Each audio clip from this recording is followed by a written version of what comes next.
It's the story of a young lady who rushed home to her father in the Bronx and said, Papa, Papa, you'll never guess, I'm getting married. Isn't that wonderful? And he says, all right. Sha. What does this boy do for a living? She says, he's an actor. He says, oy vey, an actor. You'll starve, it's no good. I don't want to hear. She said, Papa, go tonight and let's see him at his play. Maybe he'll change your mind. So he goes to see the play and she rushes to him at the end of the play and rushes up to him. Papa, what do you think? What do you think? And he said, darling, you can marry him. Because an actor, he's not.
I am 85 years old. I'm 81.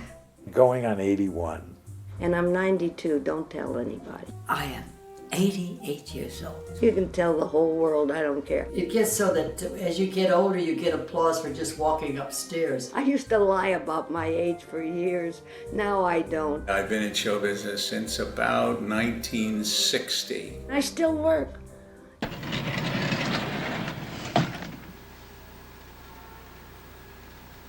Is this your floor, ma'am? Is this your floor, ma'am? Oh, yes. Yes, it is. I'm sorry. Thank you. Let's see, my name, Alan Rich. That's a very interesting story, let me tell you. I was in a concentration camp. You never even suffered 1 minute in your life compared to what I went through. Hello, I'm Ivy Bethune. This is Harold Gould looking at you right now. There's my Anna Banana. Come on, give me a Grampy Doodle, a big huggy bug here. Come on. Grandpa, over here. Kaye Ballard in later life. My name is Pat Carroll. I was born on this mountain, and I'm gonna die on this mountain. And so are you. I'm Justine Johnston. His struggle is man's struggle. My name is Betty Garrett. Only babies die of croup. Rose died with a cold in her chest. I'm Marvin Kaplan, still. Thank goodness. You know, you're a pumpkin. I'm Carl Ballantine. You're absolutely right, Samuel. This is delicious. And I've been missing it all these years.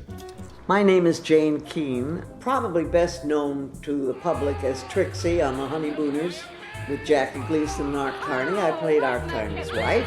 Is that your real name? No. What's your real name? I don't want to tell you my real name.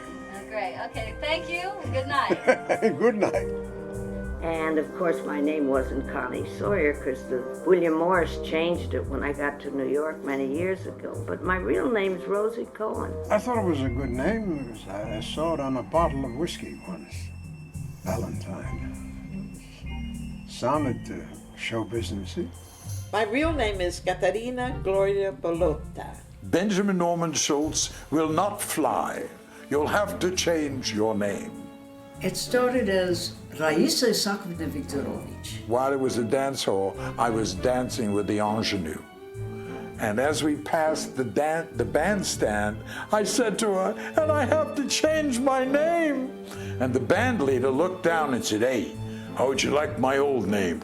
I said, what was your old name? He said, Alan Rich. And I said, I'll take it. My real name is Bruno Giovanni Guidacciolo.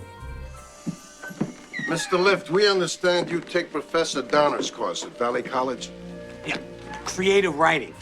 I got to New York City And they said, you got to get rid of that name.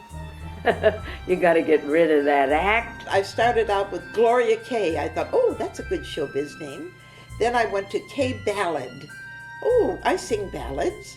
So then Spike Jones said, why don't you put an R in there? Because people are always saying Ballard. And that's how I got my name. There was this big prejudice against Jewish names. I mean, ridiculous stuff. You couldn't have a Jewish name. It's not like Whoopi Goldberg today. My name is Bruce Kirby. Lately I've added, I'm Bruce Kirby, a working actor.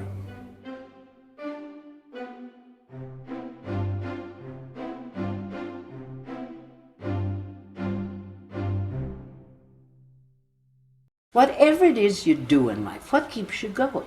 If there's some success and it's fun, that's what keeps you going. I don't give a dang about billing. It doesn't matter to me at all. I was never aiming for stardom. I guess that's the answer to that. My only interest in this was in the long run, in doing what I set out to do, to give work to your expressive faculties. And that's on the basis of a lifetime, not to go in and make a chunk of money and then sit back by the pool or whatever you hope. Age has nothing to do with anything. You got a talent and you've done it all your life. Why stop? If I couldn't get a good part, I would do the understudy, and I learned that way. If somebody said to me, we need a gorilla for the record act, I would say, please, use me. See? I would put the gorilla suit on, go across the stage. You want to be an actor, that's what you do, right? And I said, Mom, I want to go on the stage. And she said, well, don't cry, bring me the yellow pages. My mother went on. Theater, Catholic Actors Guild. You're Catholic, you want to act, call them. I knew when I was 5 years old that I wanted to be a performer. 6. I was 6 years old. And that was when I started school. And I said, now I can learn the English language and I will have my career. What's in there? The power source? I don't know. It's frightening when you decide on a life career or an interest at the age of 7. I would grab my father's straw hat and do an impression of Maurice Chevalier, and then they'd smack me and say, learn how to do the dishes. But I knew I wanted to be a performer. I don't think I ever cooked or sewed like most Jewish girls do when they're little, because my mother kept saying, go dance, go practice. I come all the way from Hartford, Connecticut, and my father was in the insurance business. And he thought my mother was absolutely out of her mind when she says, I want to move to New York and put my 2 girls in show business. It was my barber's fault. He used to come to the house and cut my hair. And to keep me seated in the chair, he would do magic tricks for me. Fascinated me.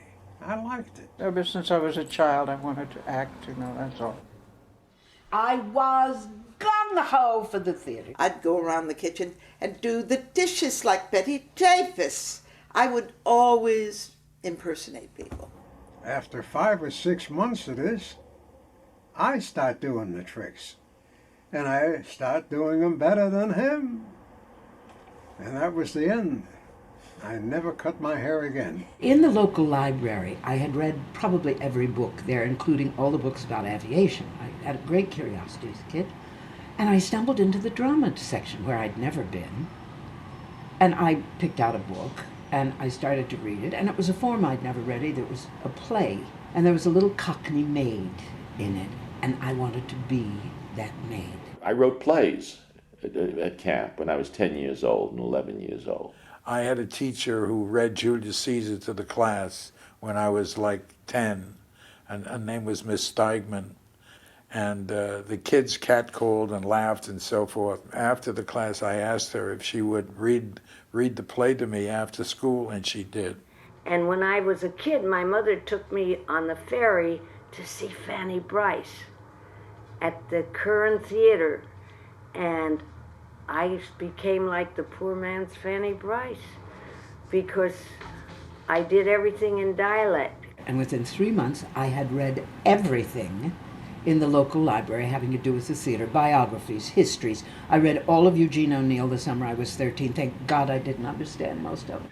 I remember my grandma and grandfather laughing, and all around them, the theater was in an uproar. That hit me deeply. That I wanted to do something like that. How can I ever repay you? Well, you can start by getting off my toe. Oh, I beg your pardon.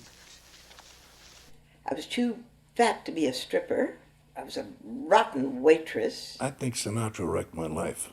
I went to see Sinatra when I was about 12. He was singing with Tommy Dorsey. He made it look so easy. I said, look, if he can sing, I can sing. And I just happened to love people, and I love performing, and I love singing and making them laugh, and I love being very dramatic. My sister was 8 years older and was a brilliant tap dancer. That was the era of Eleanor Powell and Ruby Keeler and all those wonderful dancers. But I had to keep going to school till my mother thought I was ready to throw out there in the stage. Dad passed away and left me as the breadwinner. I had to take care of that. It was me and my sister. Within 6 months, I was working on the main stage, doing my first big play, Our Town by Thornton Wilder, which still, to this day, is my favorite American play.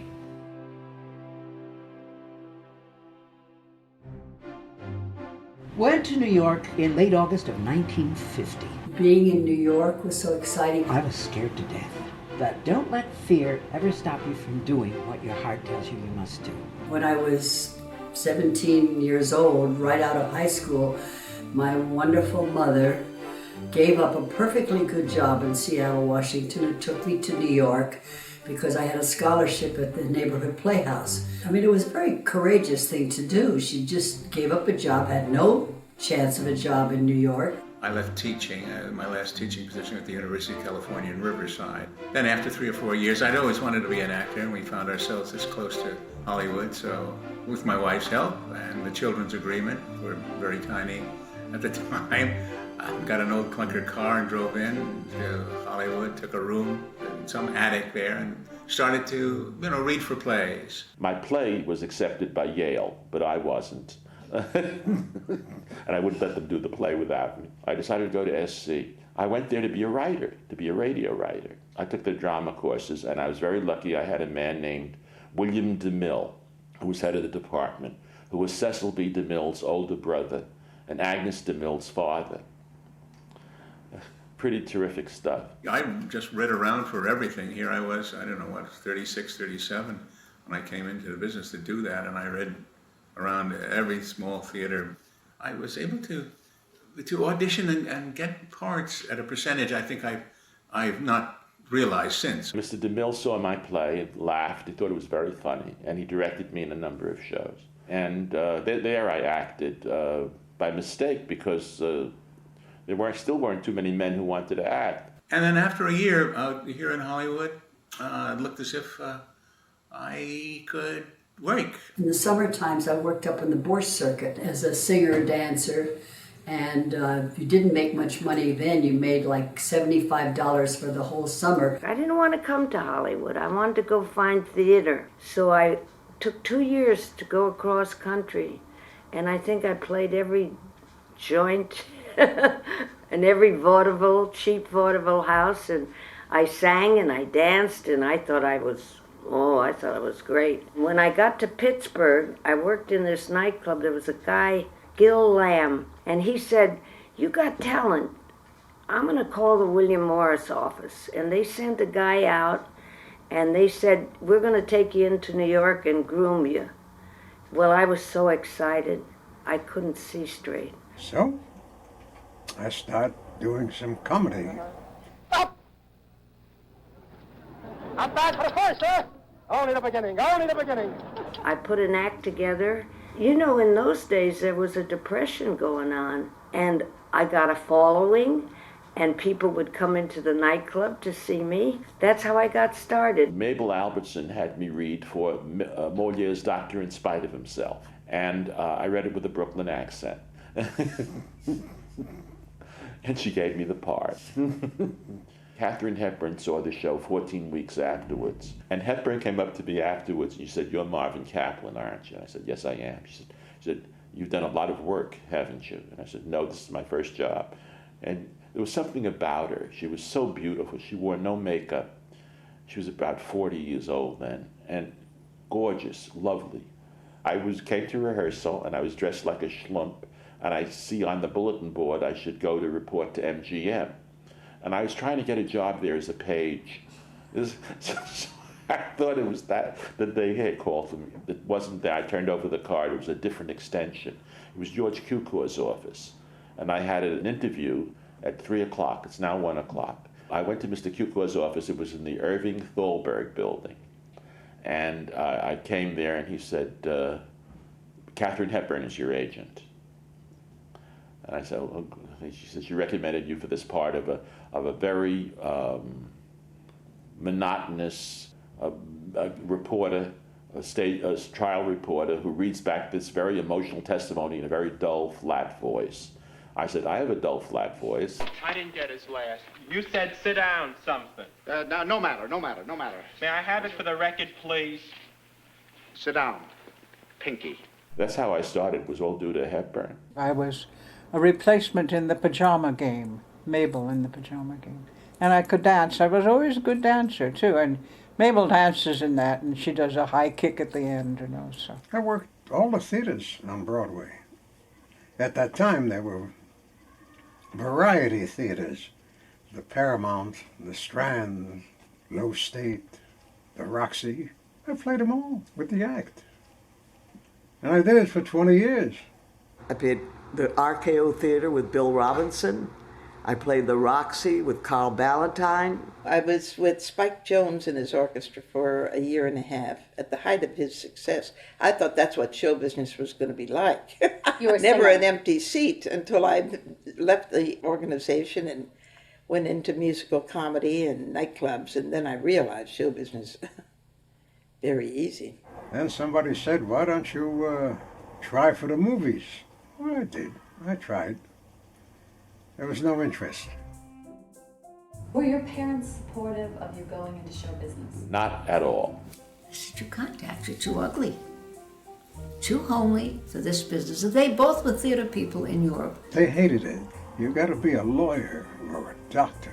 My father wanted me to be a doctor, and my grandmother wanted me to be a doctor. Your parents say, what kind of a life is that? My father said, I don't believe they paid you for that. You can't do anything.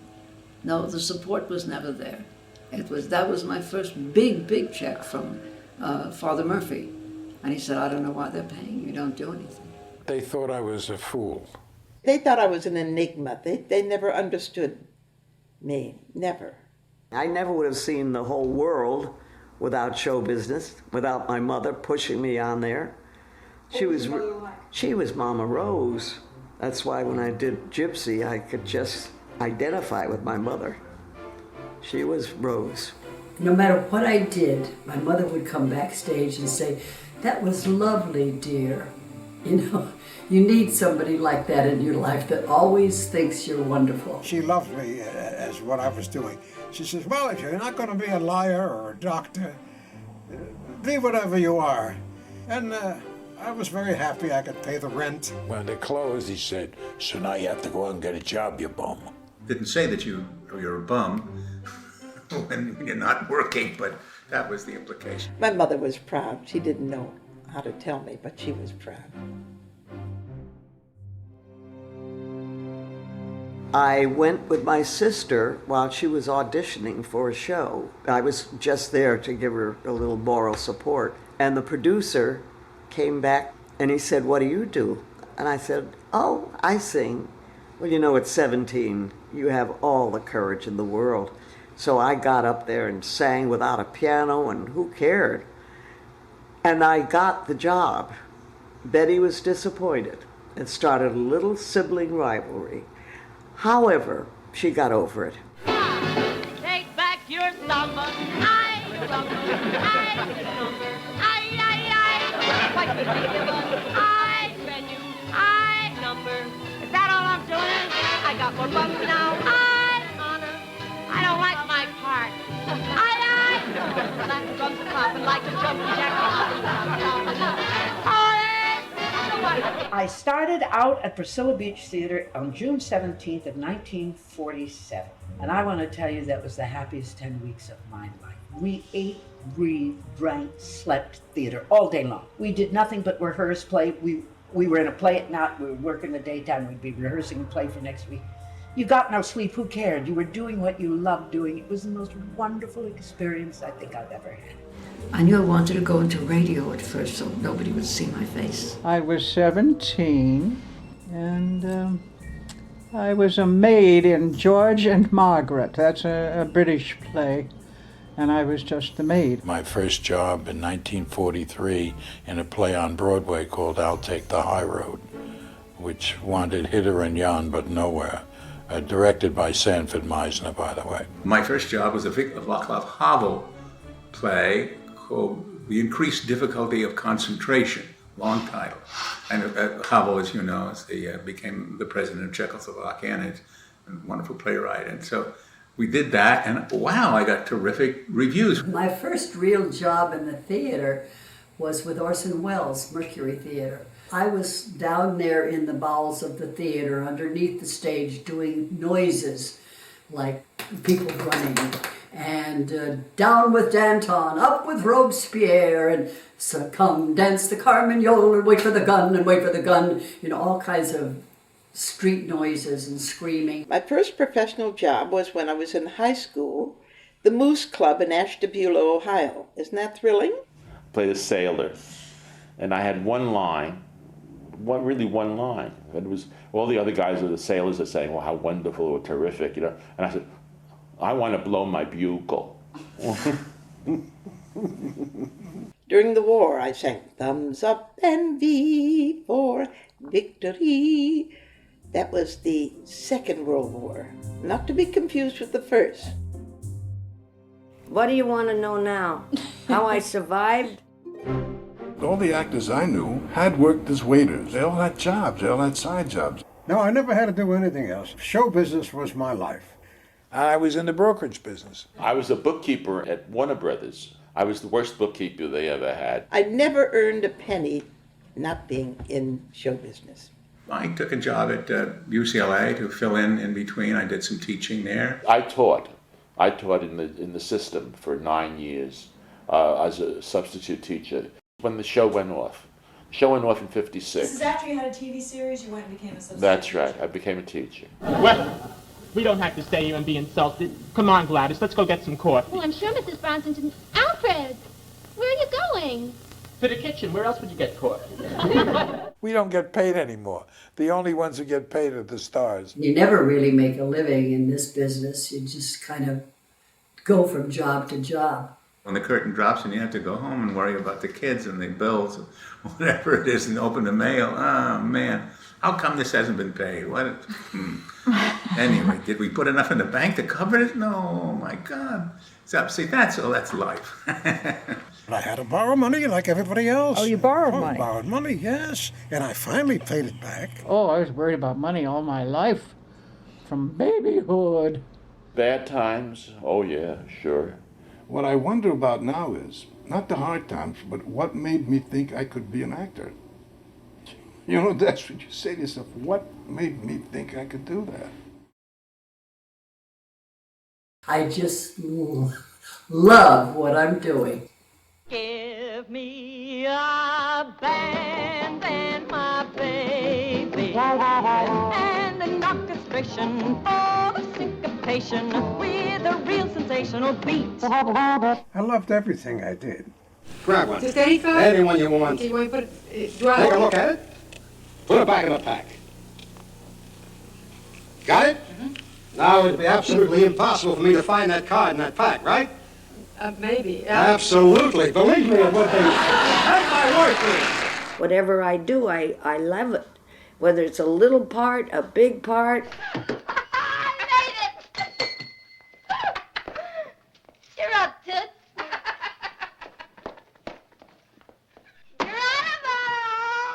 The role of my life was Ursula in The Little Mermaid because it allowed me to be evil. If you want to cross a bridge, my sweet, you've got to pay the toll. Take a gulp and take a breath and go ahead and sign the scroll. Flotsam Jetsam, now I've got her, boys. The boss is on a roll. This poor, unfortunate soul. I always saw Ursula as a combination of a used car salesman and an ex-Shakespearean actress. Now, is that a hot combine or what? I loved that role. It was Fanny and Alexander. To work for Ingmar Bergman was a dream come true. And even though nobody in the world knows that I dubbed that film, it was the greatest performance for me that I ever did. Mothers-in-law is the happiest time for me, because it was so thrilling to know you had a job for 26 weeks and you took off and you started again. And then it was wonderful to have that recognition. People that say they don't like it are really full of it, because it's wonderful. People felt that I was a friend. I'd walk down the street and they'd say, "Hey, Kaye, we love you, Kaye." You know, and I loved that. I loved it. The Man in the Glass Booth was Maximilian Schell. It was a wonderful film. I had 2 scenes in it, and they cut one. If you fell down, they'll have shot you on the spot.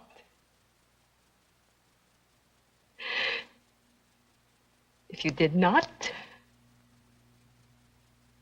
each day they would pile more rocks until you did. And I kept dreaming that the 2 scenes would get me an Academy nomination. This is how actors dream. You know, in their own minds they think. I did Gypsy a lot. Gypsy, that is such beautifully written songs in the book. Everything is just perfect.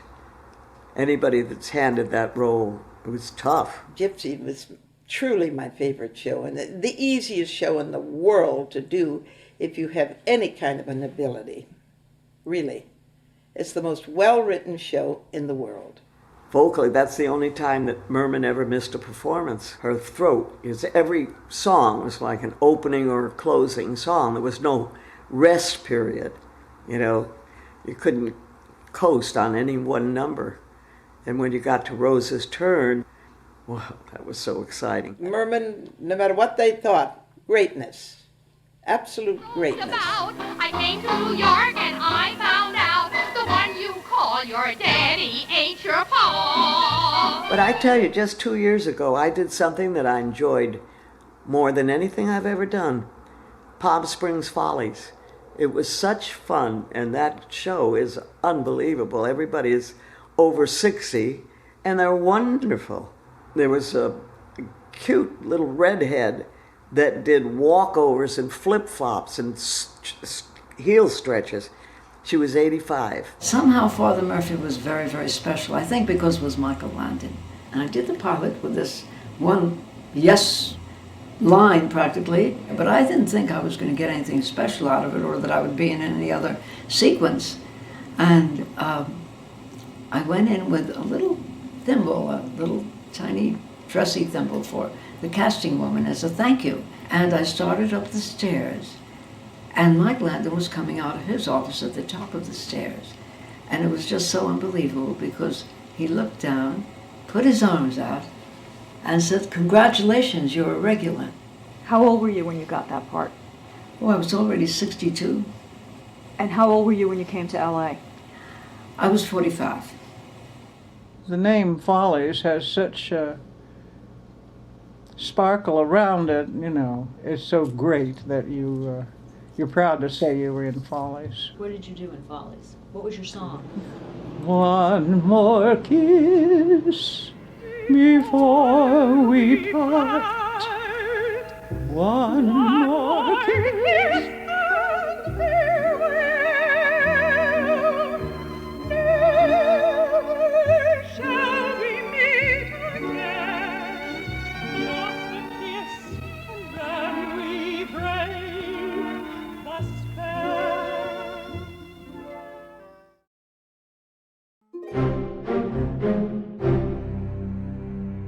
Do you like to audition? No. Anybody? To me, it's like a fun thing to do. I'm not tired of auditioning. Auditioning is torture. Would you like to audition first?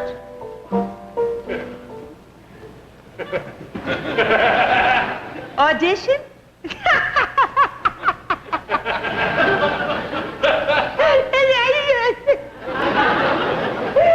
I've never been so insulted in all my famous life. I don't mind going in and reading, but well, yes, I do. I don't like it. I don't like to audition because I don't think that I show off what I can do. When I get up on stage, something happens to me, or I get in front of a camera. But sitting in an office, I'm rather boring, I think. Taxi, taxi! Sorry, no more fares today. I'm turning in the cab. It's overdue. Oh, please, mister. Hey, he's a girl. What are you doing driving a cab? The war's over. I never give up anything I like. Get in. I don't like the process today for television. See, Gleason, it was like a show. How could they book one guy after they see 200 people for the same part? That doesn't seem very fair to me. When I auditioned in those days, there were maybe 10 or 15 up for the job. Could you believe there were over 25 character actors? It was a real cattle call. I didn't know that many were still alive. I think of auditions as a social gathering these days. I walk into and I find a room, so many buddies. We're all there. They didn't even have to send for the 500 actors. They could have picked out one or two and they could do the job. But I get to hear some jokes. They're old guys, and they're out trying to get a job, just like me. For mothers-in-law, I didn't have to audition. That's why I got the job. Lucille Ball told Desi Arnaz about me, and so he sent the writers out to see me in Detroit. Arthur Hiller was the director. Look how that name came up real fast. See, I know what's going on. You didn't read for him. You didn't audition. He just talked, which I thought was wonderful. Like we're talking now. I came to California because of a television series that I auditioned for, a thing called McHale's Davy. With a lot of guys auditioning for the part at that time. And I often wonder how I got the part. And now I remember. The producer said to me, "Carl, get down on your knees and make believe you were shooting craps." I says, "Very interesting. I never shot craps in my life. I've been a horse player for years and played poker, but never shot craps." So down I went on the floor, and I says, "Come on, 7," or whatever I said. He says, "Hey, good." Well, there were about 20 guys auditioning for the part. I figured it was just another audition, that's all. And I went home. Suddenly they called. Well, I just wanted to thank you, sir, for... For what? For the citation you'll be putting in for me, sir. Citation? What citation? For my Purple Heart, sir.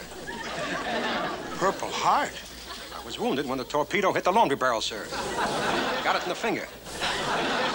I finally auditioned for George Abbott, and when I finished my audition, he said, "Who sent you to us?" And I didn't know if that was a pan or a compliment, but he meant it as a compliment because he hired me. I did audition for a show called A Funny Thing Happened to Me on the Way to the Forum, which was a very, very funny show. And the guy who was producing it at that time was George Abbott. I read for the original form, and the director said, "No, no, no, this is not a comedy part. Next." Well, 10 years later, he decided that it was a comedy part, and I did it. Well, I was in Lee Strasberg's class for about 10 minutes. The only man who maybe saw there might be some potential was Mr. Strasberg. There's a little restaurant called Child's was down on the corner. People like John Cassavetes popped in there, Peter Falk. All these people would go to this restaurant. And after they did the scene, they would talk about how they did. You could always say, when somebody said, "Come and join us," that means you scored that day with your scene. That was a feeling that said, I'm an actor. I become an actor. I'm not just anybody. I'm an actor. And that's a good feeling. Mr. Strasberg pretended he didn't know me. He refused to recognize that he watched television. Starring Marvin Kaplan as Alfred. The professionals were really wonderful. You know, you had Ann Jackson or Eli Wallach doing a scene or something. And the young people that hadn't done anything would criticize prose like that. They'd say, well, I didn't feel that Anne really saw death in that scene. She was supposed to be facing death. I didn't see it. And you wanted to go over and belt them because she's so wonderful, you know. They took so much time, you know, to sit there and never get up to do anything week after week. It drove me crazy. I went to one class, and Mr. Strasberg yelled at an actor, and I walked out. Strasberg paralyzed a lot of people. I observed a scene, I'll never forget, it was January, freezing cold. I mean, cold, it's the place is in a church on 44th Street. And both the actors, they were married at the time, are naked on the bed. And I felt so sorry for these two actors. And there are goose pimples everywhere. And it's obviously so uncomfortable. And they're supposed to be simulating sex. It took forever. And Strasberg's comment at the end of this embarrassing thing was, he says, "You're not very good in bed together." And I said to Addie, "I think they're over-rehearsed." Lee Strasberg said, you didn't become an actor to get comfortable, did you? You became an actor to act. If I picked up a glass and he would say, "You don't feel that glass," well, I did feel it. I feel it right now as I'm talking to you. Cheers. You know, and I don't want somebody to tell me I'm not feeling it when I know I'm feeling it. He said, all right, Bruce, thank you. Now let's try this again, and you do this using your own language. Say it in your own words. So I did. And then the class started laughing, and then at the end of it, he said, now you see, that's where you got to start. You got to make it yours. His idea on Shakespeare was that the language doesn't count. What's important in Shakespeare is it's the situation. They asked me to leave. I laughed so hard. Did you ever take an acting lesson? No. What about studying? Nothing too much. Stella had some very good ideas, but of course when you worked with Stella, it was the Stella Adler show. She was on stage more than you were. She was lit perfectly. Now, Bobby Lewis was a very good teacher. I loved Bobby Lewis, and he was the most sensible of all of them. I preferred Sandy Meisner, who Paul Newman and Joanne and a lot of wonderful actors studied with. And he taught me a great deal. The repetition exercises, that's a joke. Has nothing to do with the reality of a scene or a play. Just read the play. The author will tell you where it is, and sometimes you can go beyond him. There's one thing that I learned about from Michael Chekhov. Everyone's complaining about small parts. He said, there are no small parts. Not that he didn't give you that thing, there are no small parts, there are only small actors. He didn't give me that. But he said, how long does it take for lightning? I would say to myself, now today, I'm going to stay out of the way of the lines. I'm just going to say the lines. And then I would start. And so help me God, something would come up and grab me by the throat. And I didn't have to push any buttons for my emotion to go by. I'd have to sit on it. That play is the star. Not the star, it's the play. The work itself, when it works, that's the thing that you enjoy. Hi, Dorothy. Sophia? You kids have fun tonight? Oh, did we ever. There's this sewing shop on 4th Street, and in the back they got this thimble museum I've always wanted to go to. You know, you could put in a thimble what most people know about thimbles. What I do is imagine the scene, and I play everybody's part, and I play the scene as I go along. I had never acted, and I thought there was a difference between life and acting. It's a technique. It doesn't require genius or greatness. It requires knowledge. Anybody could be a movie star, I think, really, if they have the right features and the right cameraman and everything.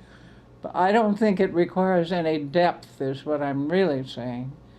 A lot of people with depth do it, but I mean, it isn't required. I only knew how to work instinctively. I had no method, I had no technique, no training. You gain a respect for audiences that's unbelievable because it gets to be an electrical loop between you and the audience. And I could tell you within a minute or two which way to play the show for that particular audience. And I didn't cheat and I didn't change anything. I just knew what way to play it. It was the most extraordinary experience. I also experienced the backstory. So if I have committed a murder, I commit the murder. So when I go in front of the camera, I carry all of that with me. I memorize before I get in it, definitely, so that you can have some leeway to feel your way around. Now, Lucille Ball was like that. She demanded you to work full out from the first rehearsal. And Art Carney couldn't do it because he just doesn't work that way. And she'd say, well, I don't know what you're going to do. I have to see it. I have to know. And she'd work with the props from the very beginning. If I'm lucky to get a part, that's where I kind of come to life. That's where a different kind of energy runs through me. Does my dad offer me support, encouragement? No. All he says to me is, boy, oh boy, oh boy. If something is stupid, I should tell you it's stupid. What should I say? It's smart? Boy, oh boy, oh boy. People say, you know, in the theater, aren't you tense? Don't you get tense? That's when you're relaxed. I don't know whether you find your other actors that you've spoken to say the same, but that's when things get loose and you listen and, you know. The 200th performance of Gertrude Stein, I was deep into the first act, and all of a sudden I went, I didn't know who I was, much less say the next line. I looked at my hands, there was flop sweat dripping off, and I thought, well, if I walk off stage now, I'll never walk back on a stage again in my entire life. What'll I do? And then I thought, what did the doctor say do? He said, take 3 deep breaths. Really deep. Okay, I'm breathing deeply. And then he said, jump in. And I said, 3 deep breaths and just jump in. He said, yes, you'll find you will not be very far from where you stopped because you've stopped all the process and now just kick the automatic back. So I went, and I spoke and I continued and I didn't know where I was, but I kept going. And I got to the end of the first act. My dresser was waiting off stage for me, and I burst into tears.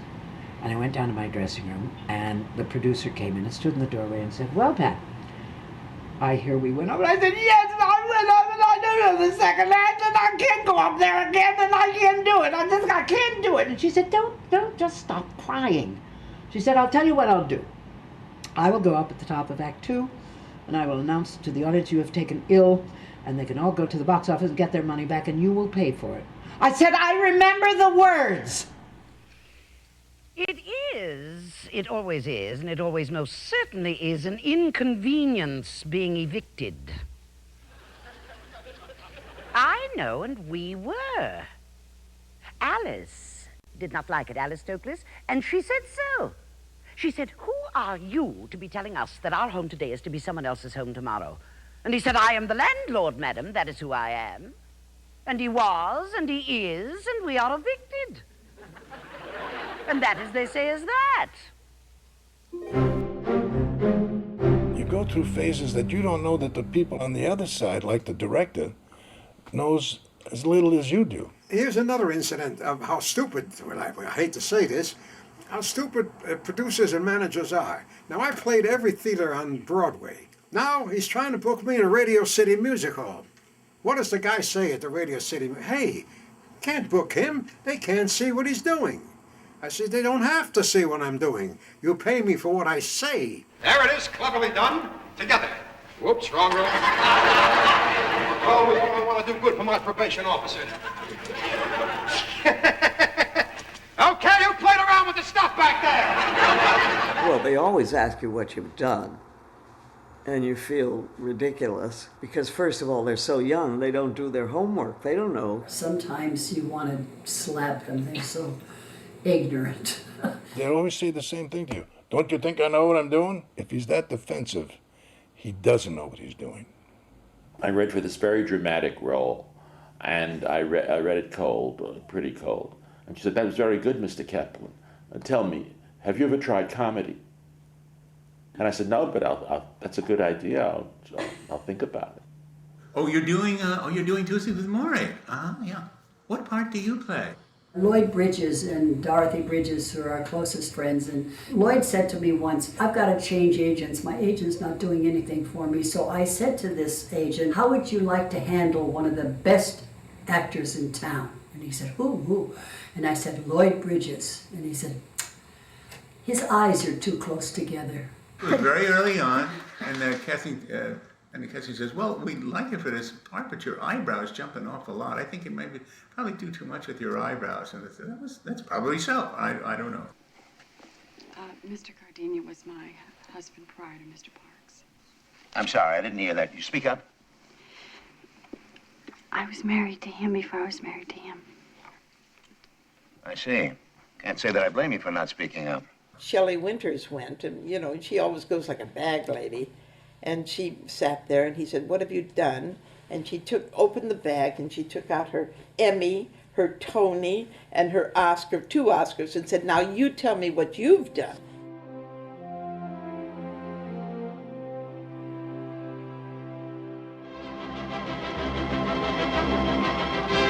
Calling the House Un-American Activities Committee to order, Chairman J. Parnell Thomas of New Jersey opens an inquiry into possible communist penetration of the Hollywood film industry. Are you a member of the Communist Party, or have you ever been a member of the Communist Party? I have not refused to answer the question. I told you before I will answer this question fully.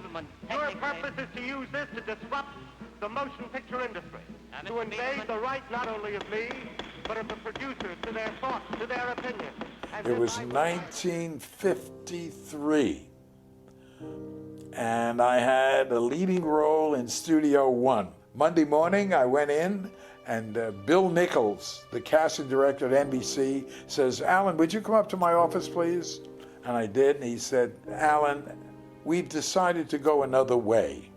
I was blacklisted because I was a member of the Communist Party. McCarthy was a senator. He set the stage for this kind of panic in the country that communism was going to take over. They were trying to find out if communism had infiltrated the movies to the point of being dangerous. And if you can find any place that communism infiltrated the movies, I'll give you a prize. I was on the Theater Action Committee to free a black man named Willie McGee, who was lynched in Mississippi in 1952 or 3, I don't remember now. I marched for unemployment insurance. I marched against discrimination and against lynching. When Larry was called to Washington to testify at the Un-American Activities Committee, Larry did what was not popular for anybody. He said, yes, he had been a communist, and so what? It was so stupid, really. I wasn't carrying a bomb. I never hurt anyone. The Un-American Activities Committee, a lot of these people were shown not to be very honest later on. Was I a member of the Communist Party? No, but the publicity people of Early to Bed asked me if I would do a benefit for the Russian War Relief, I think it was called. Well, there was a headline in the Journal American that said, Broadway actress joins Communist Party. But I met Dorothy Parker at the Blue Angel, and she said, I want to take you to a luncheon where John Garfield's going to be there. And it was a Voice of Freedom. And the next day, my name was in the Daily Worker. I was so upset that I called Ed Sullivan, who I knew already, being on the show, and I said, I'm really a victim here because I know nothing about this. And he called up for me on my behalf and made them retract it. I didn't know I was blacklisted. I would go to one office after another for TV work, and people, nothing today. They had a way of saying, oh, we can't use you, you're NG, which meant no good. But I found out a year later that I was on Red Channels, which was owned by a producer and a director who were way over to the right. If your name was on that publication, which came out weekly, you didn't work. That was a bad time in our lives, because I know Larry's heart was broken, because he wanted to be an actor. The only thing that was hurtful is when I saw my friends like Marty Balsam and all my other friends playing in in television, and I knew I could do a lot better. That hurt me. I missed out on a lot when the Blacklist came. He was a big star all over the world. He had done Jolson's Story and Jolson Sings Again, and he was reduced to really not working again in film. I was able to keep working in theater, but I didn't get any more work in TV or radio. And our kids were just babies then, and so they didn't get harmed by it at all, I don't think, you know. I had a wife and a baby. I made up my mind if they didn't want to let me be what I wanted to be, I was going to beat them at their own game. And when I had enough fuck you money, I would come back. I sold thousands of dollars worth of toys. My second job was Electrolux vacuums. My next job, I had worked for a guy named P.J. Gruber and Company. He bought an art gallery from a Frenchman on 3rd Avenue and 50th Street. So he called me and asked me if I want to run the gallery. One day a woman named B.B. Dell came in. She saw a painting she liked by a painter named Irizarry, and I sold her the painting for $300. She called me up and says, do you have any more of those paintings? So I loaded the truck and I brought 6 more paintings up, and she bought all 6. And she said to me, anybody who can sell me those paintings like you did, I want as a partner. Why don't we open an art gallery? I made that gallery into a gold mine. I think probably the first break I got was from Danny Thomas.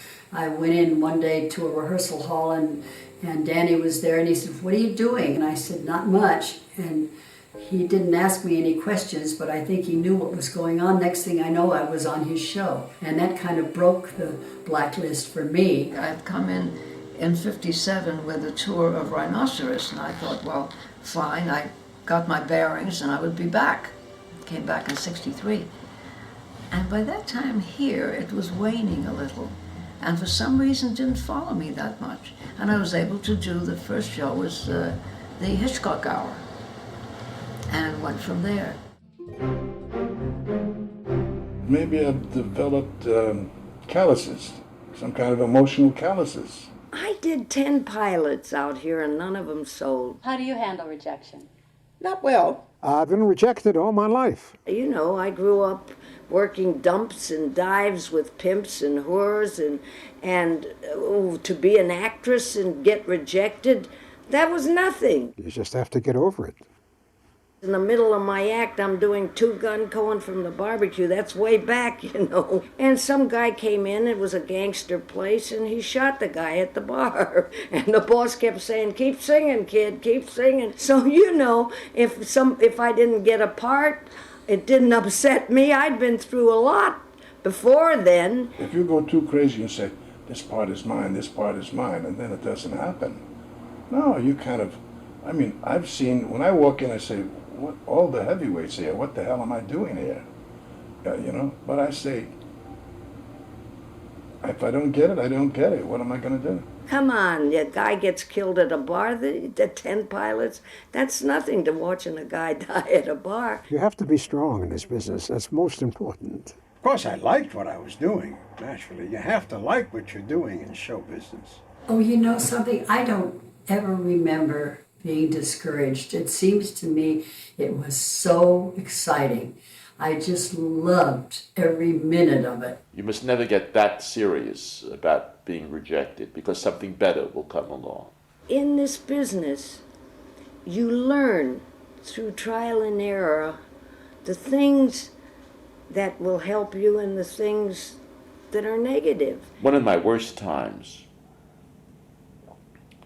I was up for a part in Up Front. I just had to come from New York, come from the hospital in order to audition for it. I was sort of set for it. It was a part of Sad Sack in the movie. They said I was an insult to the American soldier. My performance was an insult. I was a size 8. I think that's what really was a bummer. I bought a Chanel dress and I auditioned 3 times and someone just sent me a tape of the song I did for Mame. It was between Angela Lansbury, myself, and Dolores Gray, and I did the song, and Jerry Herman cried and everything.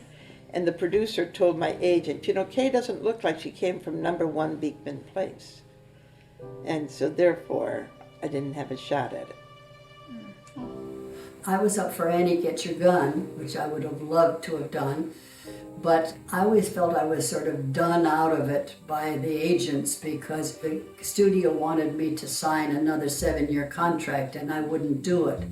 And the agents said, stick in there, you know, they want you badly, so, you know, you'll get your way.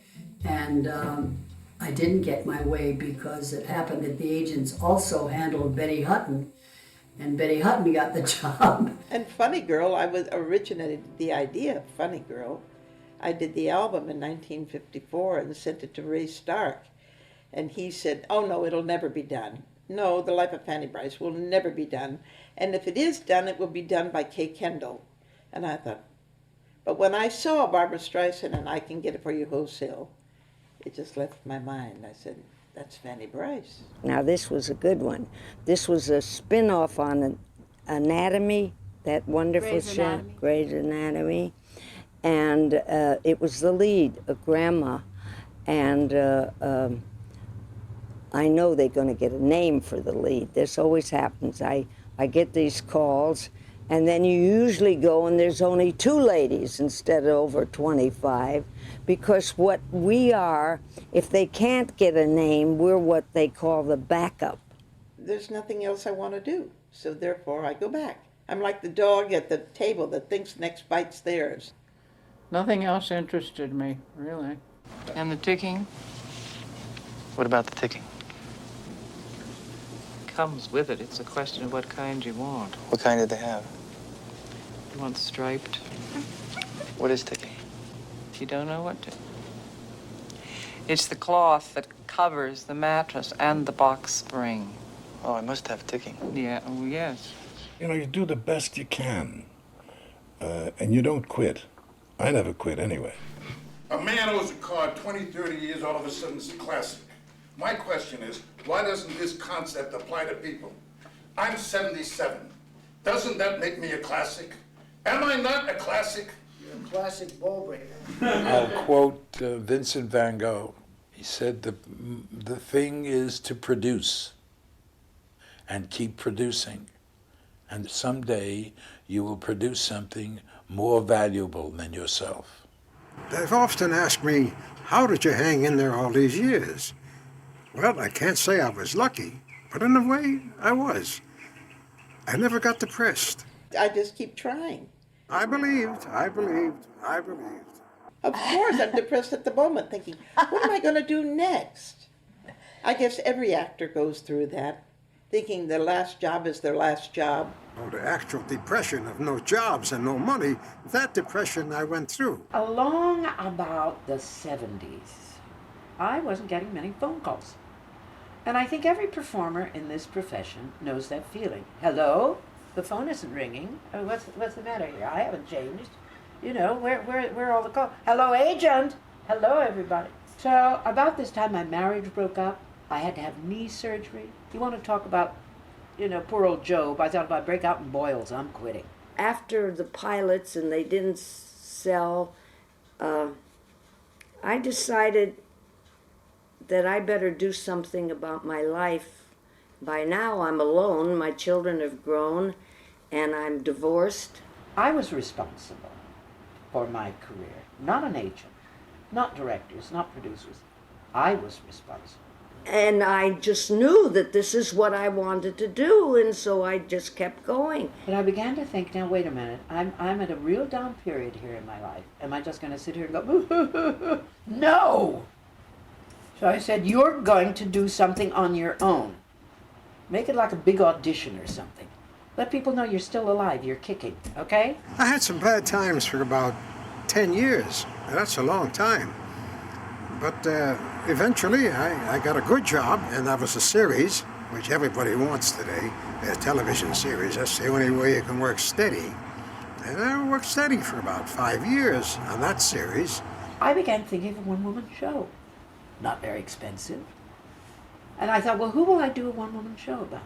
I began thinking about people. Now, I was very heavy at this time. Maybe that's why the phone wasn't ringing. I never thought about that. I originally thought of Sara Caldwell, you know, the conductor of the Boston Opera. And I thought, well, she's the right size.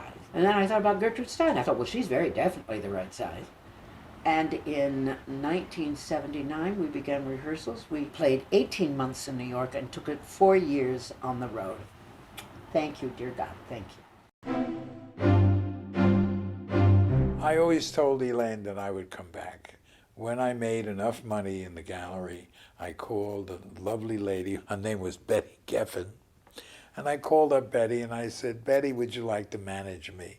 And I went up for Serpico. John Avildsen was the director. As I walked in, he said, there's a young man in the room sitting on a chair. He's going to say he has to put a dime in the parking meter. Don't let him. Pacino was sitting there. I didn't know who the fuck he was. So I said, I have to talk to you. And he said, listen, I have to put a dime in the parking meter. I grabbed him by his collar like this. And I said, if you move your fucking muscle, I'm going to put my fist right through your head. Now don't move, you son of a bitch. And Pacino went like that. And I got the part. My first part in 20 years.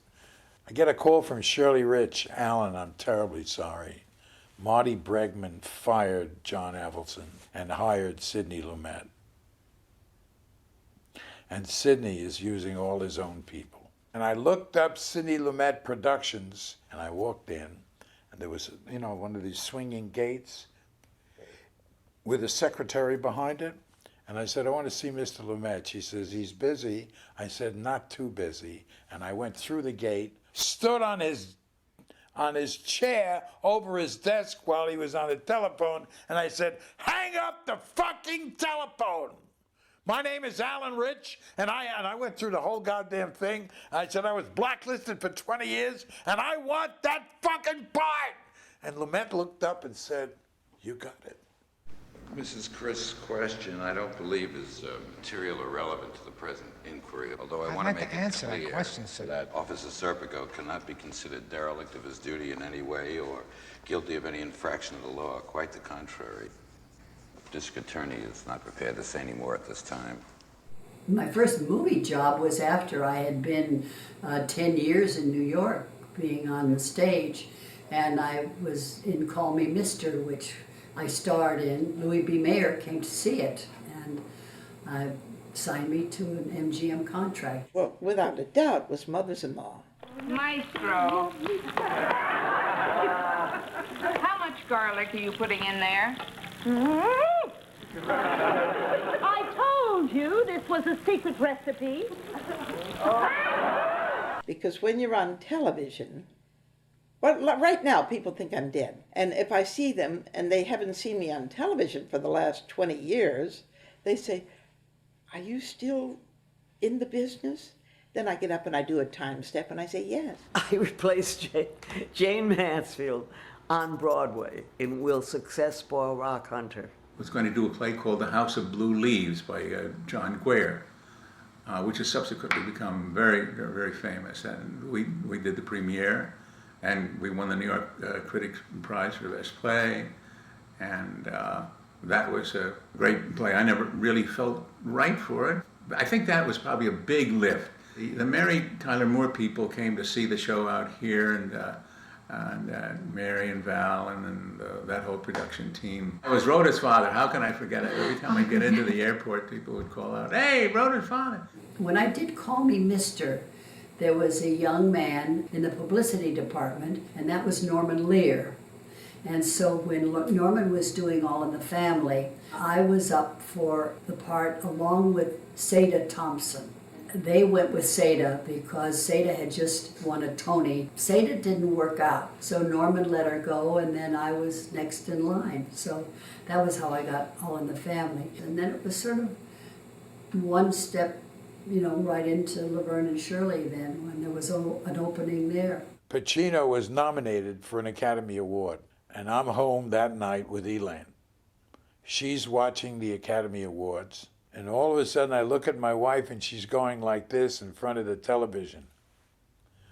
Next day, I called Betty Gibbons and said, Betty, I'm taking a half a page in Variety and a half a page in the Hollywood Reporter. I got one phone call. A guy named John Crosby at ICM.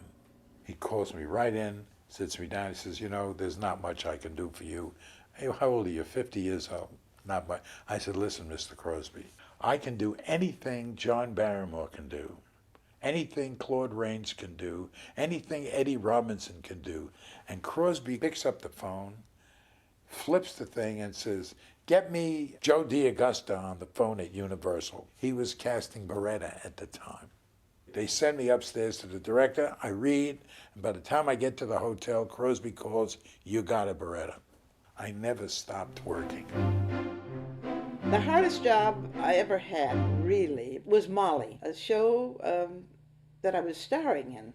I was surrounded by incompetence. The producer was a sweet man who didn't have money for orange juice, you know, and the director was nuts.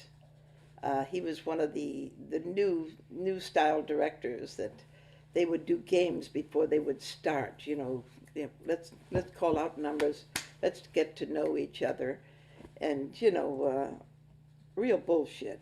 Eli Mintz, who was the original uncle in the Goldbergs, because it was a story about Molly Goldberg, he'd look at me and he'd say, Kaye, Misha Goyam, meaning they were all crazy. It was also one of the most satisfying jobs I did, if that makes sense. You know, I never said no to an interview, but I'm freezing from fever. And the phone rings, and it's Fifi Osgard, an agent in New York. She says, Bruce, so-and-so wants to see you up at the agency. They're looking for somebody to do a Brill Cream commercial. Oh, I said, I can't go there. I'm very sick. I can't get out of bed. She said, Bruce, I understand you're sick.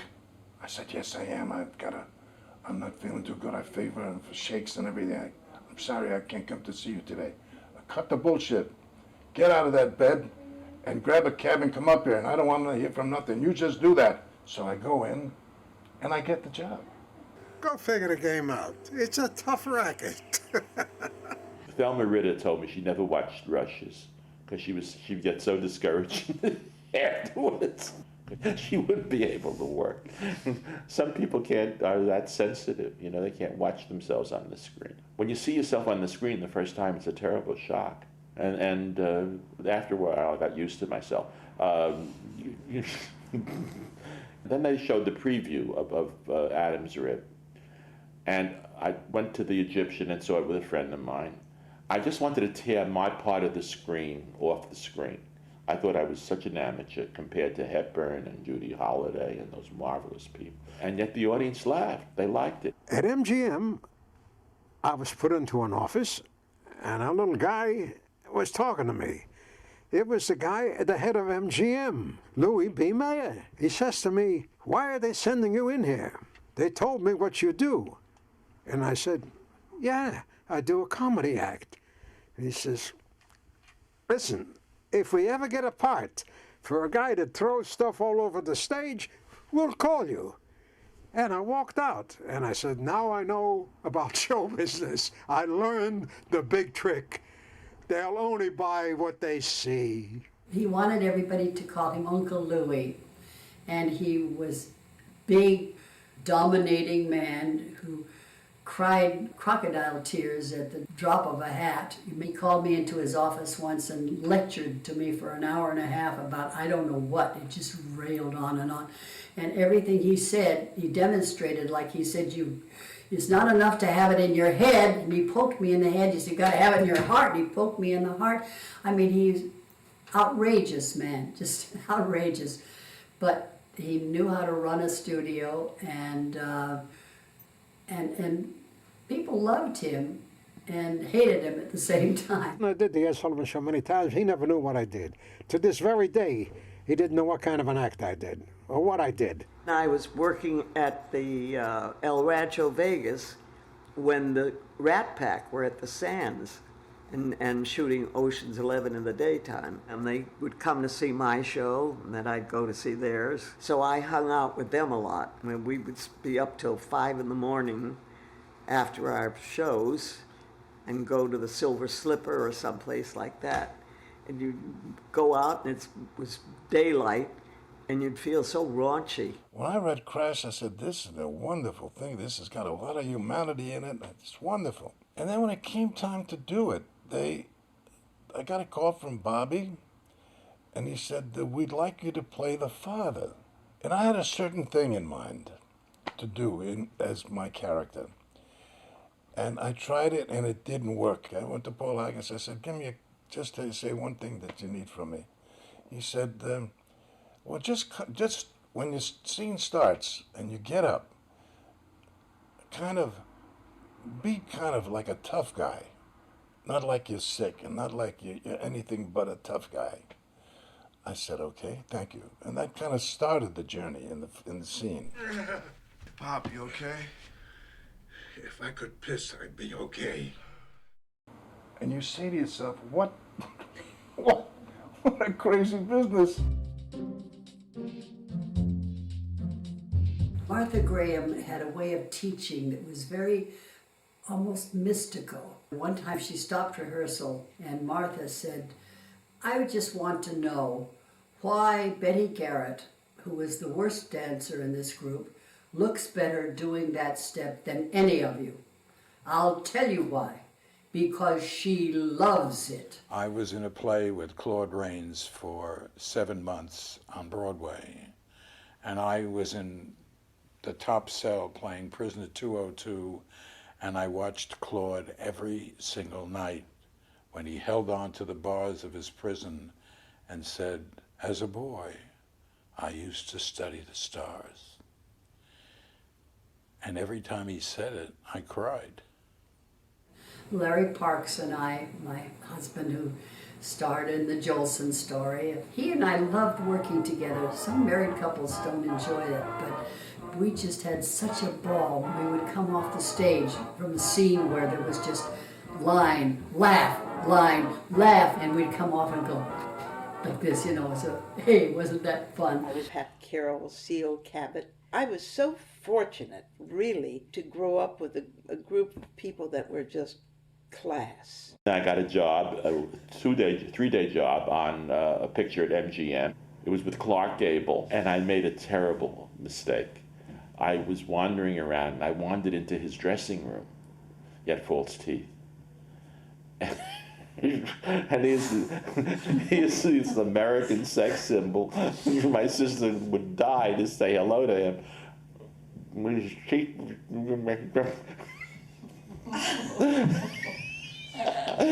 And I started to laugh, and I couldn't stop. And then I had to do the scene with him.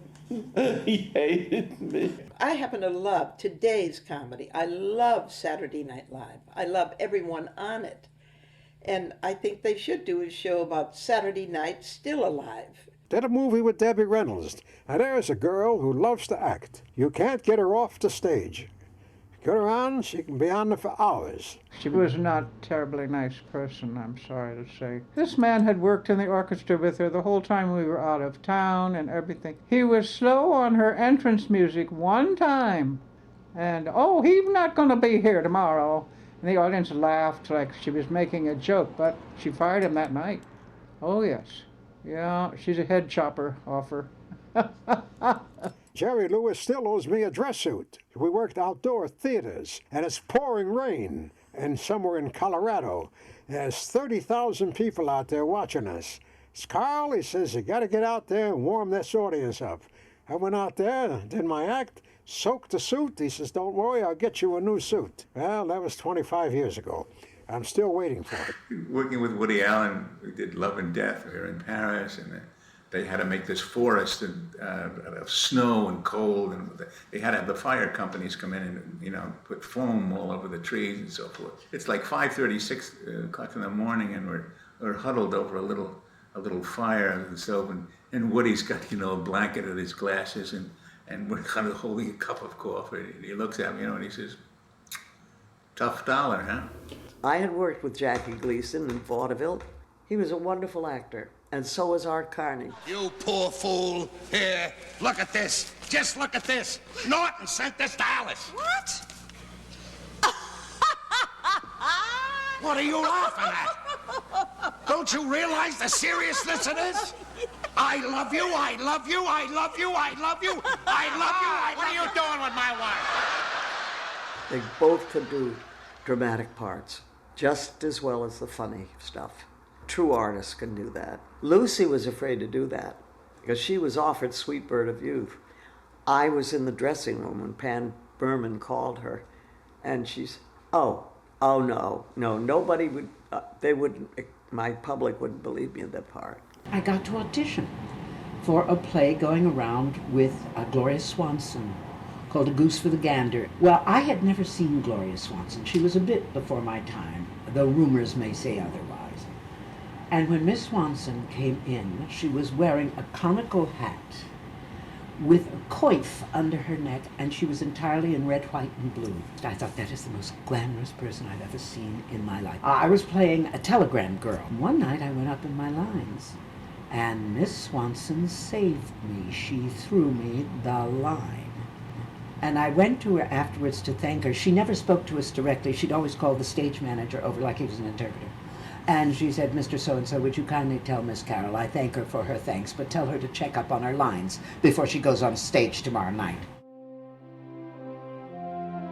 Do not even attempt to go into show business unless you understand that it's a world of rejection. But when it's not, it's wonderful. Everything is the same, except new actors.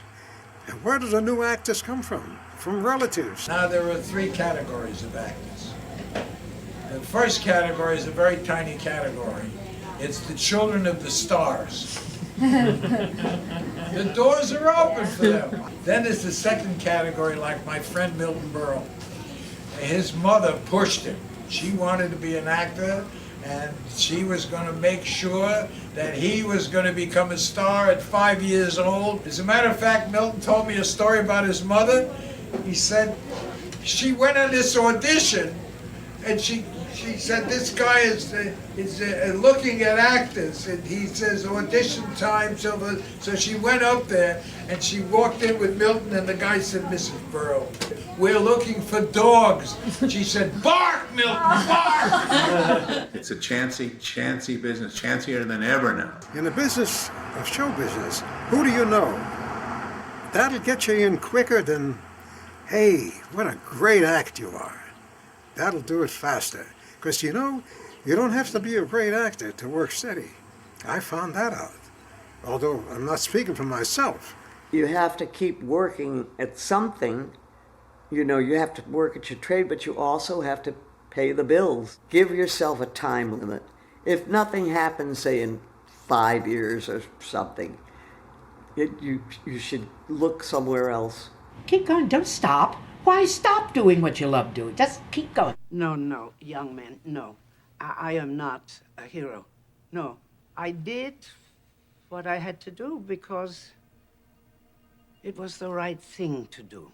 Try not to be like the other guy. If you have something individual, play it up.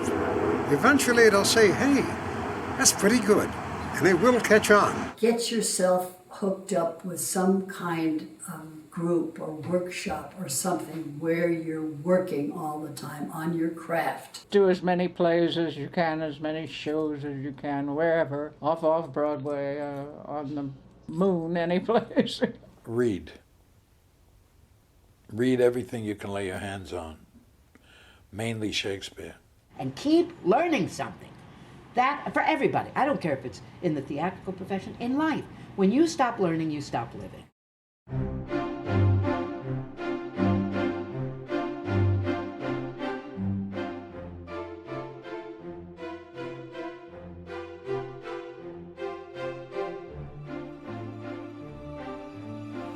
Get dressed.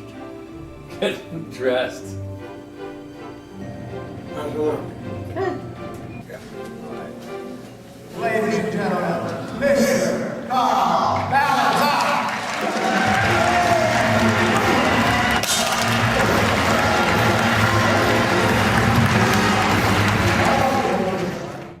I still haven't done what I want to do, even at this age, which is really ridiculous. But I keep thinking, well, you know, I'm still a phone call away from being hot again. Right now I'm working on a musical. I'm writing a musical, the book and the lyrics of a musical. I just submitted some material for the actors, for the writers group at the Actors Studio, and they accepted me. My name is Alan Rich. I live in Los Angeles, California, and I've written a book. I hope very soon to do, at my workshop, do a musical review, an evening of music of just my songs. It's a very egotistical thing to do, but I think I've lived long enough to be able to toot my own horn. These dancing hall, most every night they have a ball. People talk with just a chance. Oh, I do take the next job that comes along, if it's on camera, off camera. I would love someone to give me a shot at something like Doubt. I've worked all my life to try to get diversity, to try to get multicultural inclusion. I had 4 committees at the union that I was chairing, at Actors Equity Association. I was chairing ethnic minorities, women, disabilities, and seniors. We're going to have a diversity celebration. And finally it has come here to the East-West Players. What most actors forget is when the show closes, we're not actors anymore. The show has closed, which is a kind of sad thing. I've done it the way I wanted to do it, and been very lucky, I think. It's like, this is I don't know if this is the right word, but destiny, I think, motivated everything I did. I don't think I said today I'm going to get up and get this job. I don't think I ever did that. If I had it to do all over again, I wouldn't do anything else. I would do exactly what I've done. You know, when people say, oh, you're not married, you don't have kids, oh. Don't feel sorry for me, I'm thrilled. Because I honestly believe that if you want children, they must come first. My puppies come first. I just love to act, that's all. Born for it, I guess. You know, that's the way career ends. When she said, you struggled 20 years, you suffered. And was it all worth it? And as the curtain is going up for his first big part, he says, yes, it was. And yes, it is. And I even like to think of myself as a work in progress. Stick to it. Don't give up.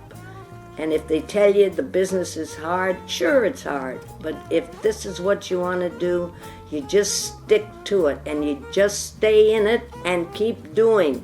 And don't be ashamed to do Z if you can't get A, because it keeps your instrument alive and it keeps you working.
Any more questions?